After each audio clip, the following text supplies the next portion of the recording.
Good morning dear students. आज का हमारा टॉपिक है इलेक्ट्रॉन डिफ्रैक्शन। इससे पहले के वीडियोज़ में या सॉलिड स्टेट के जो लेक्चर्स हैं उनमें आपने अभी तक एक्सरे डिफ्रैक्शन और उसके पैटर्न के बारे में स्टडी की है कि किस तरह एक्सरेज का क्रिस्टल से डिफ्रैक्शन हो रहा है और किस तरह से आपको उनके रिजल्ट प्राप्त हो रहे हैं। आज हम ये देखेंगे कि क्या जो द्रव्य कण है, इलेक्ट्रॉन है, उसका भी एक्सरे की तरह ही डिफ्रैक्शन होगा या उससे कुछ अलग रिजल्ट आपको मिलेंगे। टॉपिक की शुरुआत करें इससे पहले आपको एक्सरे डिफ्रैक्शंस के बारे में मालूम होना चाहिए कि एक्सरे का डिफ्रैक्शन किस तरह से क्रिस्टल से हो रहा था और क्या रिजल्ट आपको मिल रहे थे। तो एक्सरे डिफ्रैक्शन में बेसिकली आपने देखा था कि ये आपके कोई क्रिस्टल जालक है और उसमें एक निश्चित व्यवस्था थी क्रिस्टल तलों की, जिनके बीच की दूरी क्या थी, स्मॉल डी मान सकते हैं। और यदि इन पर एक्सरे इंसिडेंट हो रही है और उसकी जो तरंगदैर्घ्य वेवलेंथ है वो इनके तलों के बीच की दूरी के बराबर है या फिर यूं कहें कि 1 एंगस्ट्रॉम के लगभग बराबर है, तो उनका डिफ्रैक्शन इन प्लेन से हो रहा है और आपको एक डिफ्रैक्शन पैटर्न प्राप्त हो रहा है। इस स्थिति में जो क्रिस्टल प्लेन हैं वो एक्सरे के लिए एक ग्रेटिंग की तरह बिहेव कर रहे थे।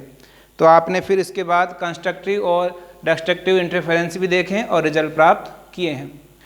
अब यहाँ तक होने के बाद ये बात दिमाग में आई कि क्या इलेक्ट्रॉन हो और न्यूट्रॉन हो, इनका डिफ्रैक्शन भी संभव है या नहीं है, क्योंकि ये तो एक कण की तरह बिहेव कर रहे हैं, ना कि एक तरंग की तरह।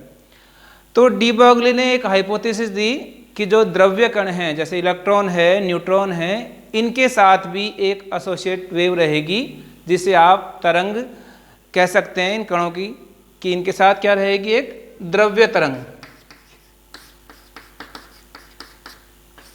एक मैटर वेव है जो एसोसिएट मान सकते हैं इलेक्ट्रॉन और न्यूट्रॉन के साथ, और उसका डिफ्रैक्शन भी क्रिस्टल तलों से हो सकता है, जिसका वेरिफिकेशन या जिसकी पुष्टि आपको डेविसन जर्मर प्रयोग के द्वारा दी गई है। तो हम आज शुरुआत करेंगे इलेक्ट्रॉन डिफ्रैक्शन की कि क्या रिजल्ट आपको मिल रहे हैं और किस तरह से वो एक्सरे डिफ्रैक्शन से अलग है।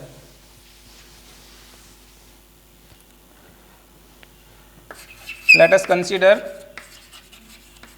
कि आपका कोई इलेक्ट्रॉन है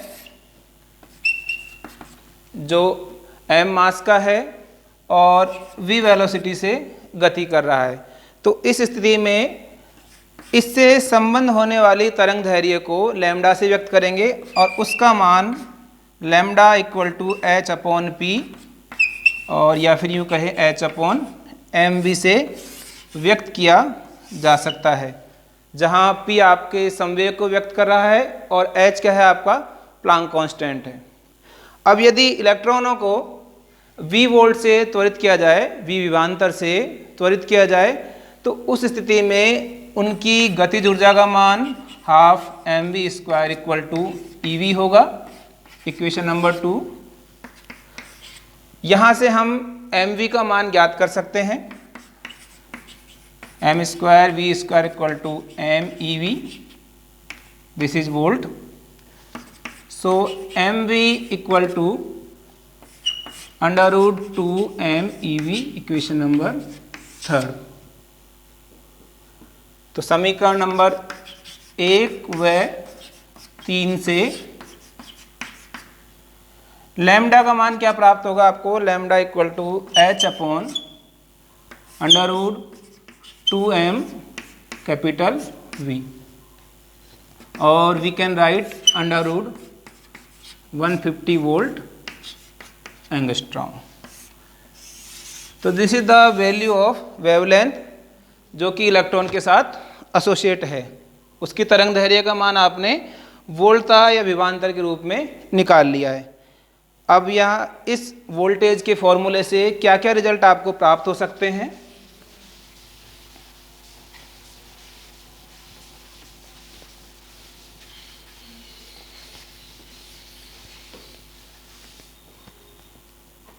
क्या फॉर्मूला है, lambda equal to √150 volt angstrom. अब यहाँ देखिए कि यदि लैम्डा का मान 1 एंगस्ट्रॉम है तो वोल्टेज का मान क्या प्राप्त होगा, 150 वोल्ट प्राप्त होगा। किसके लिए प्राप्त हो रहा है ये? इलेक्ट्रॉन के लिए। लेकिन यदि यही मान आप एक्सरे के लिए निकाल रहे हो तो उस स्थिति में आपको 12 किलो वोल्ट का मान प्राप्त होगा। तो यह अंतर है इलेक्ट्रॉन डिफ्रैक्शन के लिए और एक्सरे डिफ्रैक्शन के लिए। दूसरी बात, इलेक्ट्रॉन डिफ्रैक्शन का जो पैटर्न है, इलेक्ट्रॉन डिफ्रैक्शन का जो पैटर्न है उससे आप क्रिस्टल संरचना के बारे में जानकारी प्राप्त कर सकते हैं। क्रिस्टल संरचना के बारे में जानकारी प्राप्त कर सकते हैं। अब चूंकि आपका जो इलेक्ट्रॉन है वो क्या है? एक चार्ज पार्टिकल है। क्या है इलेक्ट्रॉन? आवेशित कण है। तो इसका डिफ्रैक्शन एक्सरे डिफ्रैक्शन से थोड़ा अलग होगा, क्योंकि इलेक्ट्रॉन जो है वो इंसिडेंट जब क्रिस्टल जालक पर होगा तो जो वहाँ के परमाणु हैं उसके नाभिक से भी, और जो इलेक्ट्रॉन होगा, जो नाभिक है और जो इलेक्ट्रॉन है, इन दोनों से ही प्रभावित होगा। जबकि एक्सरे में क्या होता है? एक्सरे में ये जो परमाणुओं का स्थानिक वितरण है, लोकलाइज डिस्ट्रीब्यूशन है, सिर्फ उन्हीं से उसका इंटरेक्शन होता है। तो इलेक्ट्रॉन नाभिक से भी और इलेक्ट्रॉन के जो वितरण है उससे भी प्रभावित होगा। तो इसका डिफ्रैक्शन पैटर्न कम समय में ही काफ़ी अच्छा आपको प्राप्त हो सकता है। कैसा डिफ्रैक्शन पैटर्न प्राप्त होगा? कम समय में भी सुग्राही या परफेक्ट व्यतिकरण प्रतिरूप, विवर्तन प्रतिरूप प्राप्त होगा।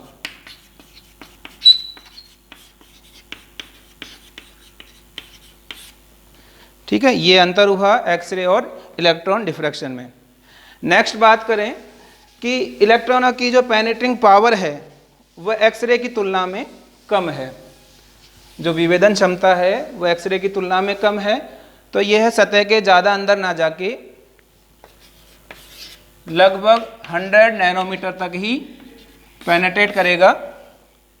अतः इसका उपयोग जो थिन फिल्म है उसकी क्रिस्टल स्ट्रक्चर के बारे में जानने के लिए करते हैं, और एक्सरे का प्रयोग नहीं करेंगे क्योंकि उसकी पेनेट्रेशन जो पावर है वो ज़्यादा है। इसके साथ ही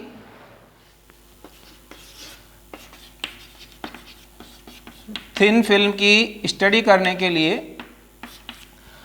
क्या क्या इलेक्ट्रॉन डिफ्रैक्शन से मान प्राप्त हो सकते हैं? जालक प्राचल,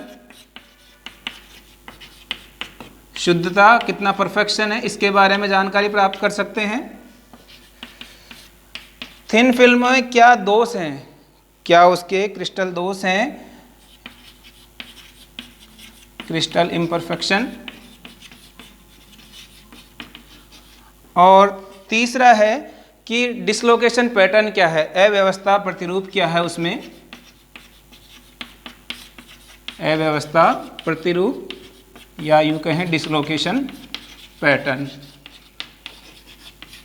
इनके बारे में आप इलेक्ट्रॉन डिफ्रैक्शन जो टेक्निक है उससे मान ज्ञात कर सकते हैं। ये सब चीज़ें आपको एक्सरे डिफ्रैक्शन से प्राप्त नहीं होंगी। तो इस तरह से हम कह सकते हैं कि इलेक्ट्रॉन डिफ्रैक्शन एक्सरे डिफ्रैक्शन की तुलना में अलग है, और इसका प्रयोग विभिन्न प्रकार के जो आपने देखा कि तनु फिल्म या थिन फिल्म की स्ट्रक्चर को ज्ञात करने में किया जाता है। आज के वीडियो में इतना ही। नेक्स्ट वीडियो में हम इलेक्ट्रॉन की तरह ही कि न्यूट्रॉन का डिफ्रैक्शन होगा और किस तरह होगा, और इस टेक्निक का उपयोग कहाँ कहाँ करेंगे इसके बारे में देखेंगे। धन्यवाद।